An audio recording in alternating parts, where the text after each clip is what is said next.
In this lecture, we're going to apply the rules we defined to our forms. Let's use it for our input. Back in the authentication component, we can enforce a rule on the input by binding an attribute on the field component called rules. The value for this must be a list of rules you'd like for the value to be checked against. We're going to set this property to required. This is one way of adding a rule to an input. There's a second way, which is much better. The template in our component is starting to get cluttered. We're adding a lot of code to achieve validation. We can make our template look cleaner by outsourcing the rules to an object. This is the route we'll be going with. We'll remove the rules attribute from the field component. On the vForm component, we'll bind a property called validation schema. The validation schema property allows us to outsource the rules into an object. The value for this property must be an object from our component's data. We'll set this property to schema. This object currently doesn't exist. Let's add it to our component. In the component configuration options, we'll add the data function. In the object, we'll define the schema object. The property name in the object must reference the unique identifier we gave to the input. This would be the value we used in the name attribute on the field component. We want to add rules for the name field.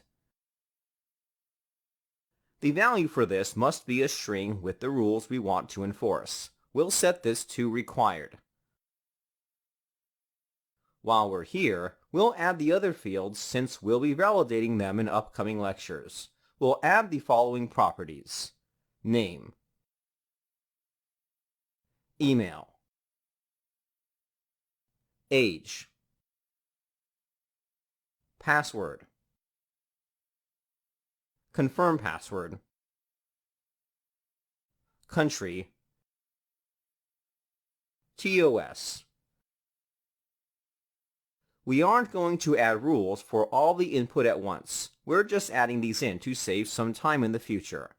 We've completed the first 3 steps. The last step is to handle the error. If the input is invalidated, we'll want to provide feedback to the user. There are different ways to handle this. We're going to output a message below the input for displaying the error. There's a component for outputting error messages. It comes with vValidate. It's the easiest way for outputting errors.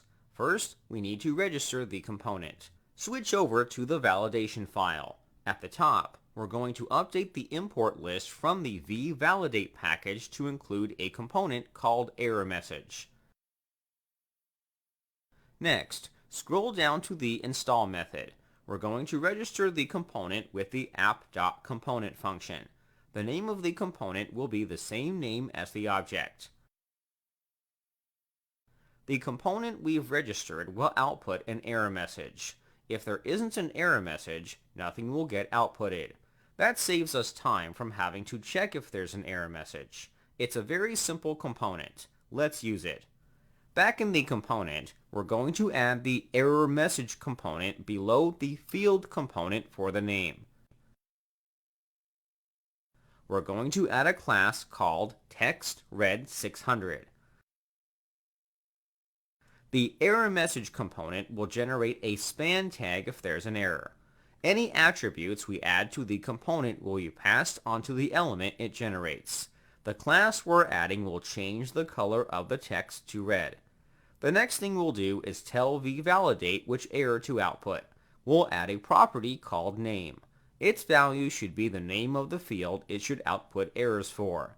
The value should correspond to the value we passed into the name property for the field component. In this example, we're trying to output the error message for the name. We'll pass in name. Each field will have only one error. There can be multiple errors for an input, but the error message component will only output one error.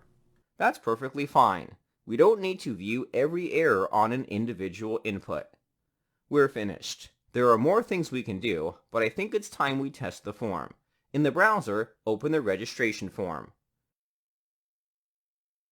Everything will look normal. Validation is not performed until the fields have been touched. If we were to input random text into the name field, we wouldn't receive an error. Let's see what happens if we were to leave the field empty. An error will appear below. By default, vValidate generate an error message. The rules we've imported are functions. The functions will return either true or false. We can override this, but we'll get to that in the next few lectures. For now, the default message will work.